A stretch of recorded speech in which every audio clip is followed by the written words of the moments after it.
Hello everyone and welcome back to another episode of D&D CR Exposed. On today's episode we are looking at the Werewolf from the Monster Manual 2025 edition. But before we get into that, let's take care of the business real quick, and that is the tool here. If you'd like to use this tool for yourself to make perfectly balanced monsters, following the guidance of these videos, you can get that completely for free at my Ko-fi page. Look in the description, look for the link in the description below, where you can get the tool for free or donate if you feel so inclined to. You can also pick up custom homebrew, custom classes, custom subclasses, and a bunch of custom monsters as well.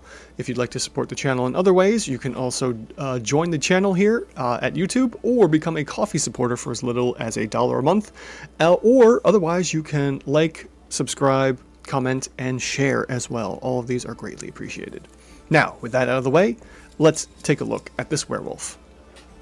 So our werewolf here, a small or medium monstrosity, and due to the hit dice, we'll be looking at the medium version because the medium is giving us a D8.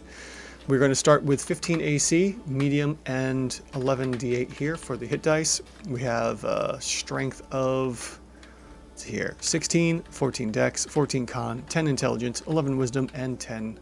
Oh, well, let's start that over. Alright, 16 strength, 14 dex, 14 con, 10 intelligence, 11 wisdom, and 10 charisma. This is supposed to be a CR3 monster, and that's it for the main points of information up here that are important. Speed doesn't necessarily matter here. 30 and 40 feet are perfectly fine, and we can move into the general areas here. Now, the first thing that jumps out to me is that there are no resistances, which is good to see. And I know people are going to yell at me, oh, we need resistances. Right. It's understandable, you know, maybe one type of resistance is good, but when you have 3 or more, that's when the monster here is hoping that your characters have those or don't have those, so that the resistances, or no, does want those, so that they can get the resistance, damage, and not be affected.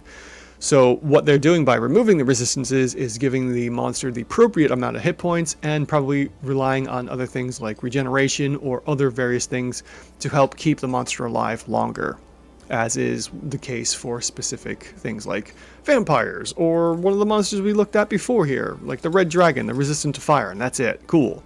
That's important, and we don't have to rely on, you know, reducing the monster's hit points because of the heavy resistances.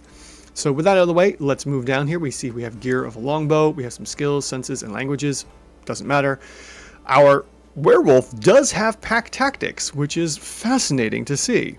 The werewolf has advantage on attack rolls, so we'll go ahead and give pack tactics, like our friendly neighborhood kobolds, for +1 effective AC bonus.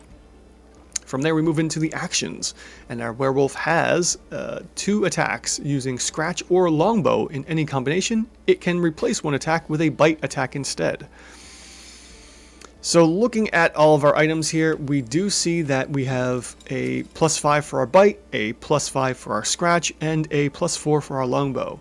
So we can just leave it at 5, because if we average out the attack bonus, in most cases people will say, oh, D&D rounds down. Yes, when you're dealing with damage and not calculating monsters, healing and damage make sense to round down.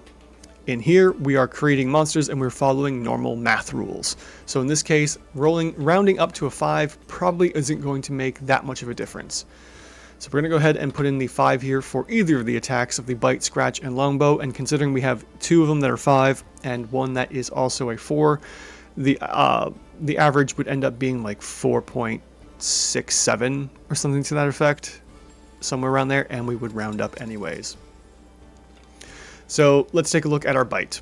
Our bite here is going to be 12 piercing damage, and that's an even 12 because we have 2d8. If the target is a humanoid, they have to make a con save, and is cursed. If the cursed target drops to 0 hit points, it instead becomes a werewolf under the DM's control and has 10 hit points. Success, the target is immune to the werewolf's curse for 24 hours.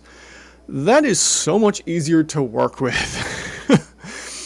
I really like that, and I had a game where I had to deal with lycanthropy, and it was a whole thing.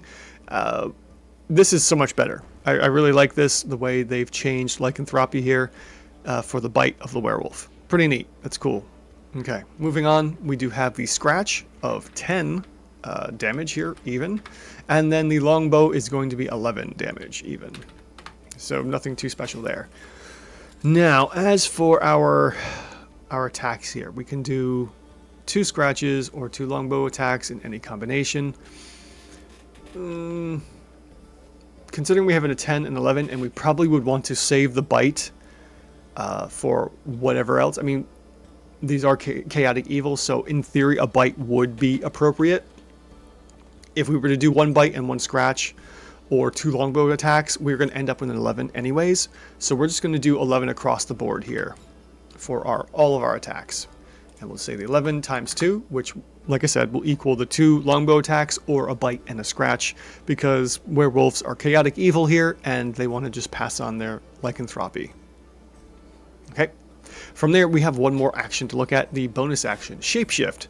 The werewolf shapeshifts into a large wolf-humanoid hybrid or a medium wolf and returns to its true form.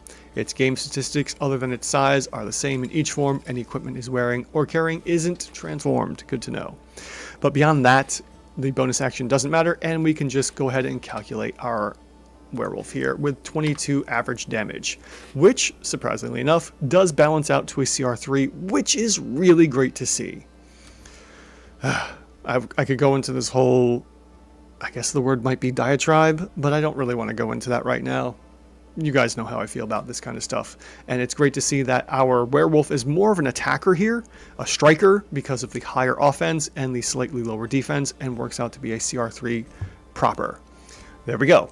Our Monster Manual 2025 Werewolf is exactly as it's supposed to be, a CR3, and you can use this monster without worry. Have a great night, folks, and I hope you enjoyed this one, and I'll see you in the next one.